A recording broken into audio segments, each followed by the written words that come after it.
My name is Myra Whitmore. I'm 34 years old, a cardiology resident, and a single mother of 3-year-old twins. 2 months ago, I was lying in an emergency room, bleeding internally after a car accident. My hands were shaking as I dialed my parents' number. I needed someone, anyone, to watch Lily and Lucas for just a few hours while doctors tried to save my life.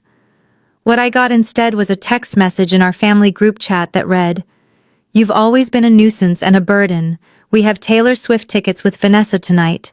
Figure it out yourself." So I did. From my hospital bed, I called a nanny service, paid triple the rate, and made a decision that would change everything. I cut them off. Completely. The monthly mortgage payments, the health insurance, the car repairs, everything I'd been quietly paying for the past 8 years, gone. 2 weeks later, there was a knock on my door. Before I tell you who was standing there and what happened next, please take a moment to like and subscribe, but only if you genuinely enjoy this story. Drop a comment and let me know where you're watching from and what time it is there. I love connecting with you all. Now, let me take you back to where it all began. Growing up in the Carver household, I learned early that love came with a ranking system.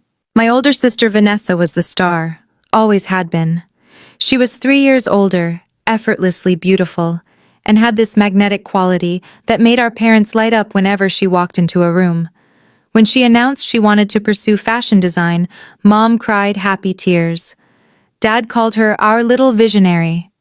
When I said I wanted to become a doctor, Dad nodded. That's practical.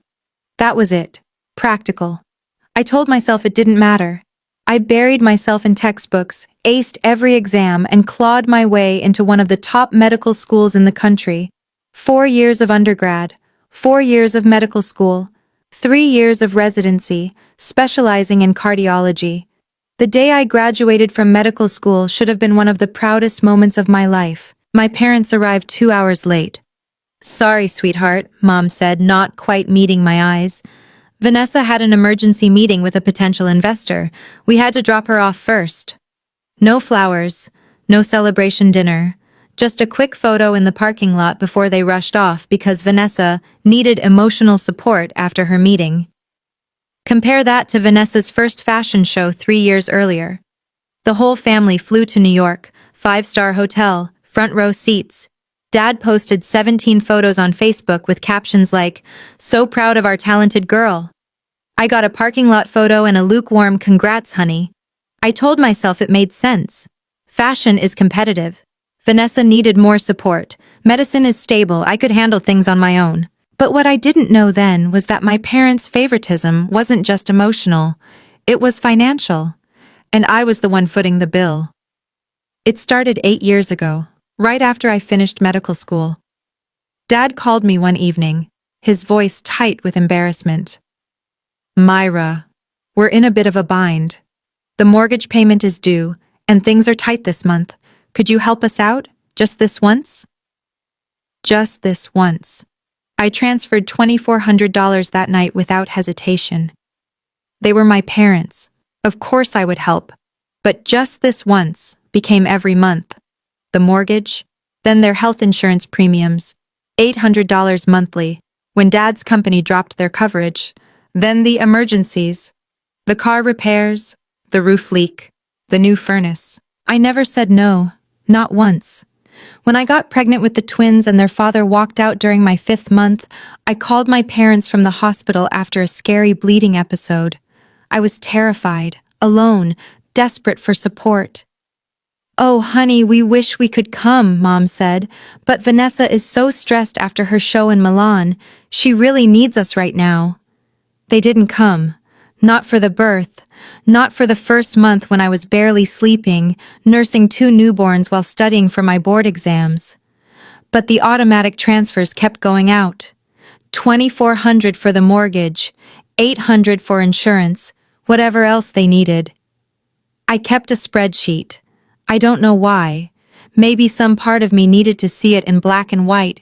The numbers were staggering. 8 years, $320,000. Give or take. I never asked for gratitude. I never expected a parade. But I also never expected to be called a burden by the people I'd been carrying for almost a decade. That reckoning was coming. I just didn't know it yet. The accident happened on a Tuesday evening. I was driving home after a 16-hour shift. My eyes were heavy, but I was alert enough. The light turned green. I pulled into the intersection. I never saw the truck. It ran the red light doing 50. The impact hit my driver's side door. Glass exploded. Metal screamed. The world spun, then went black. I woke up in an ambulance, pain searing through my abdomen. A familiar face hovered above me. Myra? Myra, can you hear me? Can you tell? Marcus Smith, emergency physician at my hospital. We'd worked together for 2 years. Marcus? My voice came out wrong, weak. What's happening? You were in an accident. We're taking you in now. Possible internal bleeding. You're going to need surgery. Surgery. The word hit me like a second collision. My kids. I grabbed his arm. Lily and Lucas, they're with the babysitter. She leaves at 8. Marcus checked his watch. It's 7:15. 45 minutes. I had 45 minutes to find someone to watch my children while doctors cut me open. I fumbled for my phone with shaking hands. Blood smeared across the screen as I pulled up my parents' number. It rang 4 times. Myra? Dad's voice was impatient. We're about to leave. What is it? Dad, I need help. The words tumbled out between gasps of pain. I was in an accident. I'm being taken to the hospital. Surgery. Please, I need you and Mom to watch the twins, just for a few hours. Silence on the line. Then, hold on. I heard muffled voices. My mother's tone, sharp and annoyed. Vanessa's laugh in the background. The line went quiet. Then my phone buzzed with a text notification. Family group chat. The message was from my mother. Myra, you've always been a nuisance and a burden. We have Taylor Swift tickets with Vanessa tonight. We've been planning this for months. Figure it out yourself. I read it twice, 3 times. The words didn't change. A second message appeared. From Dad. You're a doctor. You're used to hospitals. Don't make this into a bigger deal than it needs to be. Then Vanessa. Not words. Just a laughing emoji. That was it. That was all I was worth to them. A laughing emoji while I lay bleeding in an ambulance. Marcus was watching me. I didn't realize he could see my screen until he spoke. Myra. His voice was careful. What did they say? I couldn't answer. Something had cracked open inside me, and it wasn't just the internal bleeding. I need a phone, I whispered. A phone with internet. Mine's dying. He handed me his without question. I Googled emergency nanny services, found one with 24-hour availability, called, explained the situation in clipped professional sentences. Yes, I would pay triple the rate. Yes, I would provide the babysitter's contact for handoff instructions. Yes, I authorized payment immediately. It was done in 4 minutes. Marcus was still watching me when I handed back his phone. He didn't say anything. He didn't have to. Can you screenshot those messages? I asked. From my phone. Before it dies. He nodded slowly. Yeah, I can do that. I closed my eyes as the ambulance pulled into the hospital bay. The pain was overwhelming now, but it wasn't coming from my abdomen anymore. From that hospital bed, with an IV in my arm and fear in my heart, I made the easiest decision of my life. The surgery took 4 hours. Ruptured spleen. Internal bleeding. Another few minutes and I might not have made it. I spent 5 days in the hospital. 5 days of IV drips, morphine haze, and nurses checking my vitals every few hours. Not one call from my parents. Not one text. Not one visit. The emergency nanny service was expensive, but worth every penny. They coordinated with my regular sitter, kept Lily and Lucas safe and fed, sent me daily photo updates. Strangers took better care of my situation than my own family. On day 3, I asked the nurse for my laptop. Are you sure you're up for it? She asked. You should be resting. I need to take care of something. My hands were steady as I logged into my banking app. 8 years of automatic transfers stared back at me. Regular as clockwork. $2,400 on the 1st of every month, $800 on the 15th. I canceled them all. Then I opened my phone settings, blocked my father's number, my mother's, Vanessa's. There was no dramatic moment, no tears, no second guessing. It felt like setting down a weight I'd been carrying so long I'd forgotten it was there. Marcus stopped by later that afternoon. He'd checked on me every day, bringing coffee and quiet company. "How are you feeling?" he asked. I looked up at him, and for the first time in years, I told the truth. Better. For the first time in 8 years, I actually feel better. He didn't push for details, he just nodded, like he understood. I knew the fallout was coming. My parents would notice the missing money. They would rage and cry and demand explanations. But I didn't expect what came next. 2 weeks after my surgery, I was finally home, moving slowly, still sore, but alive. It was a Saturday morning. I was making pancakes for Lily and Lucas, their favorite weekend treat. The kitchen smelled like butter and maple syrup. Lucas was trying to stack his toy blocks. Lily was helping by knocking them down. Then came the knock. 3 sharp raps on my front door. I wiped my hands on a dish towel, my heart rate spiking. If it was my parents, I wasn't ready. I didn't know if I'd ever be ready. I looked through the peephole, and my breath caught. Standing on my doorstep was a tall man in his 70s. Silver hair, neatly combed, sharp blue eyes that I remembered from childhood. A posture that still carried the authority of 40 years on the federal bench. Grandpa Thomas. I hadn't seen him in almost 3 years. My parents always had excuses for why we couldn't visit. Too busy, too far, too inconvenient. I opened the door, and he pulled me into a hug so tight it made my surgical incision ache. "Myra." His voice was rough. "Let me look at you." He pulled back, his eyes scanning my face, then dropping to where my hand rested protectively over my abdomen. "I know everything," he said quietly. "Eleanor told me." Aunt Eleanor, my mother's younger sister, the only person in the family who'd ever openly questioned how my parents treated me. "Grandpa, don't." He held up a hand. "You don't need to explain anything. But I do need you to come somewhere with me." He reached into his jacket and pulled out an envelope. Cream-colored, elegant, formal, an invitation. "My 70th birthday party, next Saturday. The whole family will be there." His eyes met mine, and I have some things that need to be said. Grandpa Thomas sat at my kitchen table, watching Lily and Lucas with a soft smile. They'd taken to him immediately, showing off their toys, demanding his attention. He gave it freely.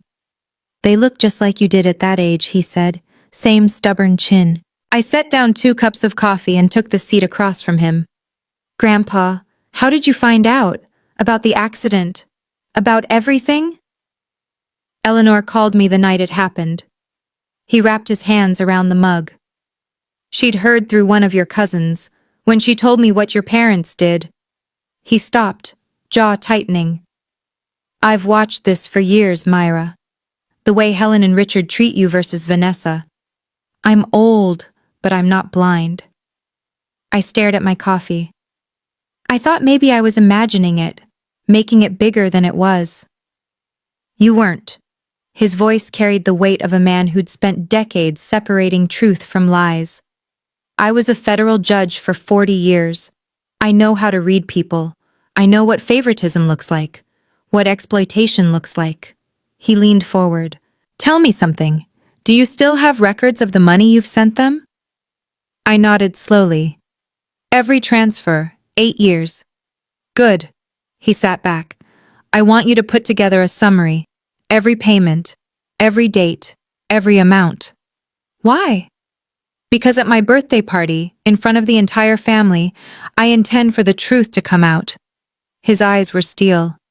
"Not as an attack, not as revenge, simply as facts. And facts, as I learned in 40 years on the bench, have a way of speaking for themselves. My hands trembled around my mug. What if they hate me? The ones who matter won't. He reached across and squeezed my hand. And the ones who do never deserved you. The next 2 weeks were a blur of preparation. I printed every bank statement, every transfer confirmation, 8 years of financial records, organized chronologically, bound in a plain manila folder. Looking at it all together was staggering. Month after month, year after year, a river of money flowing one direction.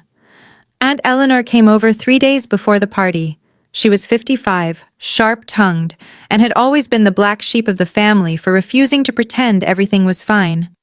She flipped through the folder, her expression darkening with each page. $360,000, she said flatly.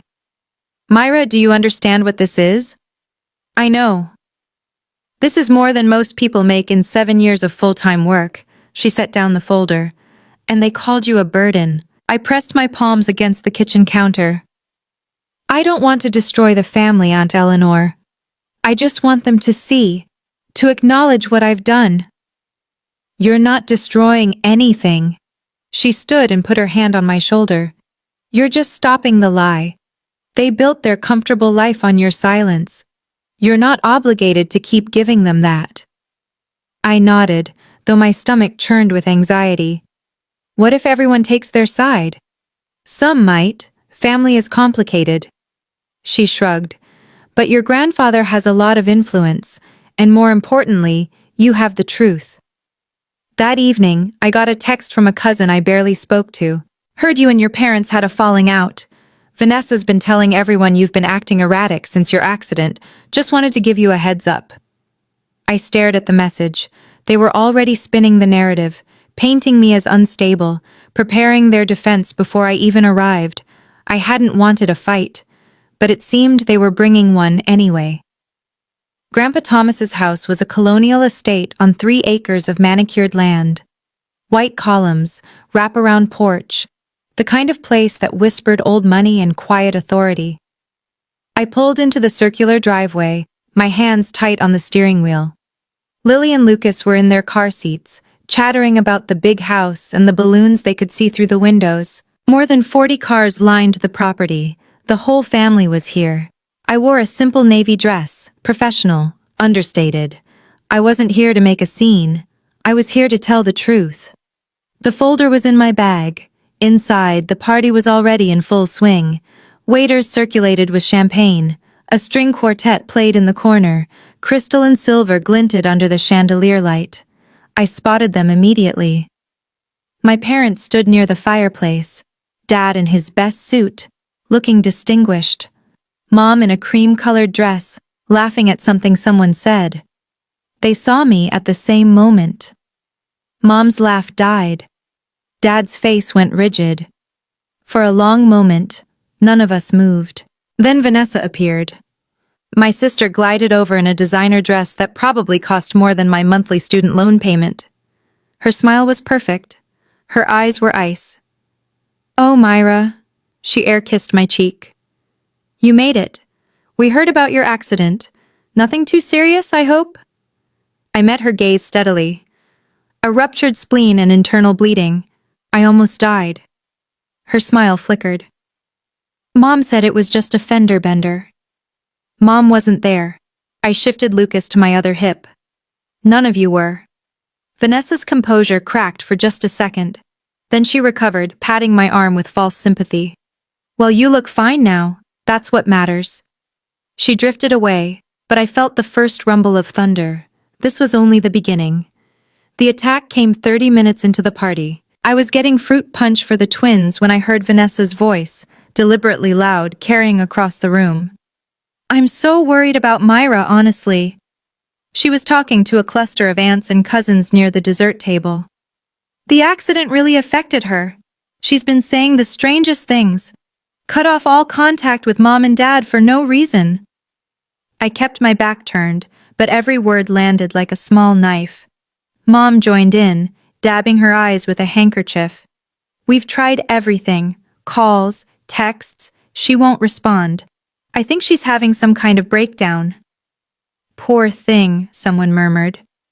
She's always been the sensitive one, Vanessa added. Remember how dramatic she was as a teenager? I think the stress of being a single mom has just been too much. I felt eyes on me, pitying looks, whispered concerns.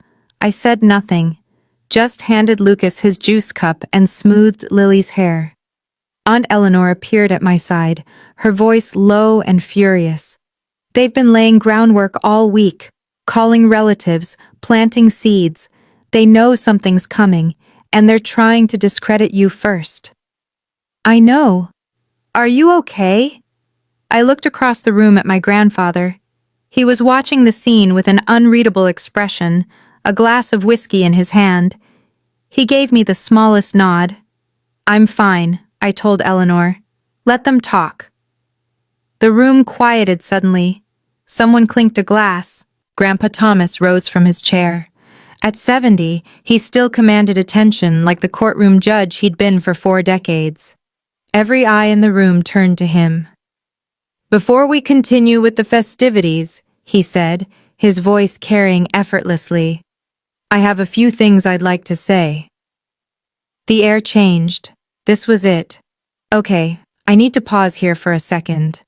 Before Grandpa reveals what he knows, I want to ask you something. Have you ever been in a situation where someone tried to rewrite the truth about you? Where they painted you as the crazy one just because you finally stood up for yourself?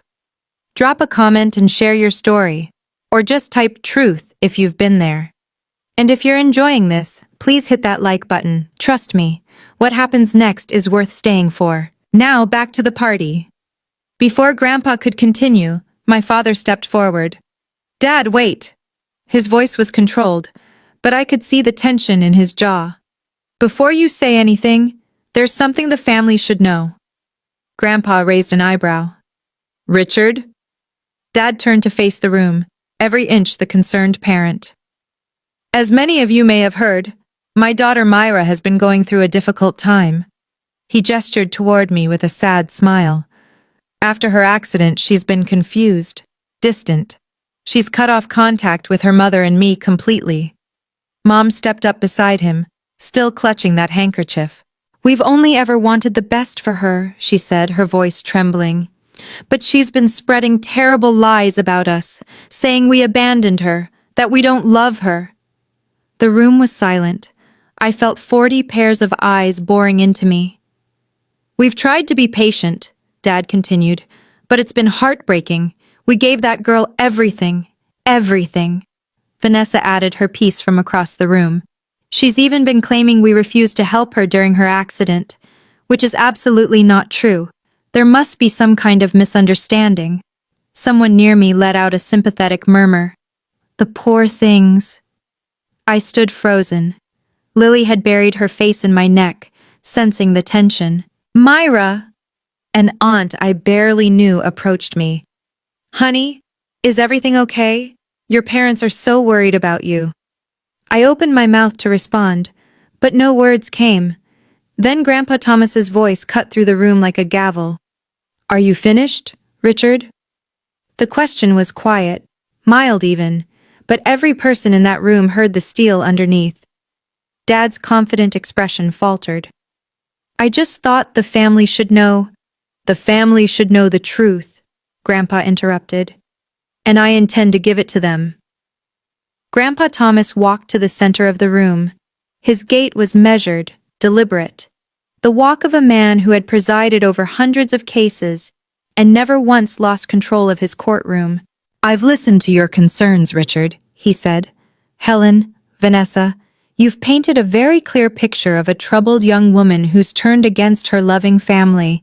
He paused, letting the words hang. Now, I'd like to ask some questions. Dad shifted uncomfortably. Dad, I don't think this is the place. This is exactly the place. Grandpa's voice didn't rise, but it hardened.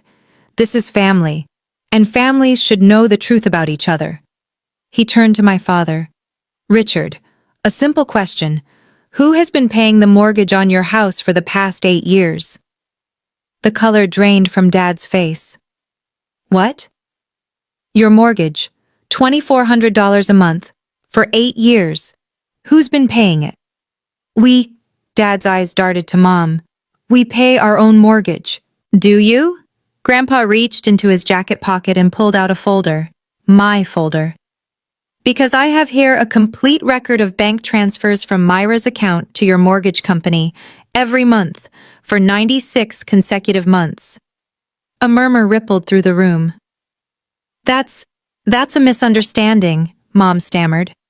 Myra offered. We never asked.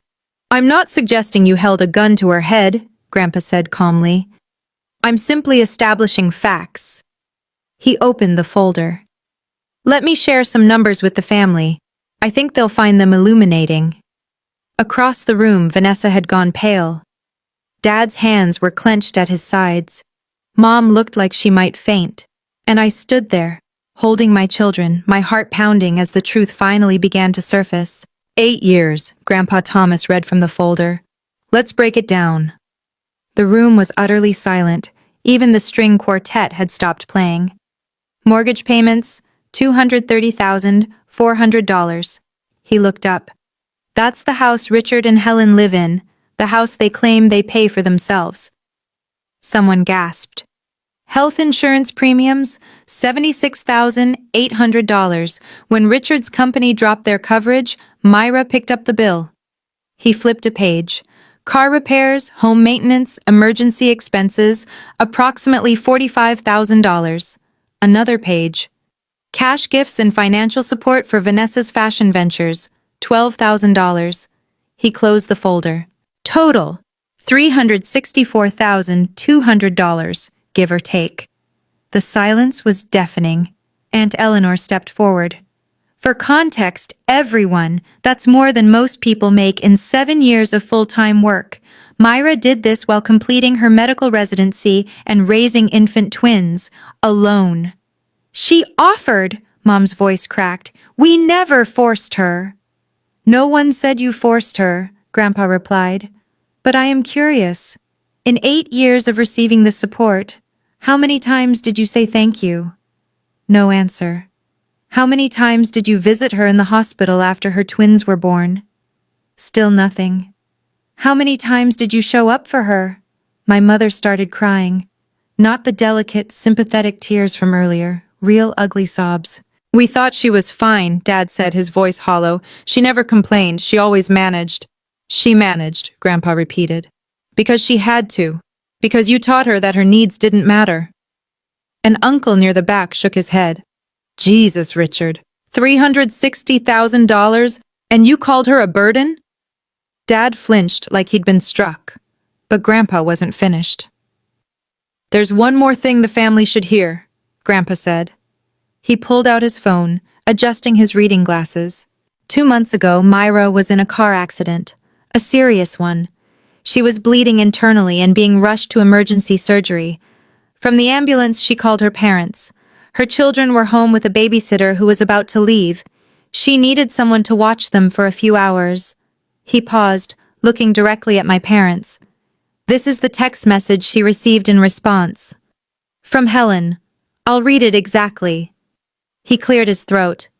Myra, you've always been a nuisance and a burden. We have Taylor Swift tickets with Vanessa tonight. Figure it out yourself. The room erupted. Oh my God, someone breathed. That's not... You're taking it out of context, Vanessa said desperately. There is no context, Aunt Eleanor snapped, that makes abandoning your daughter during a medical emergency acceptable.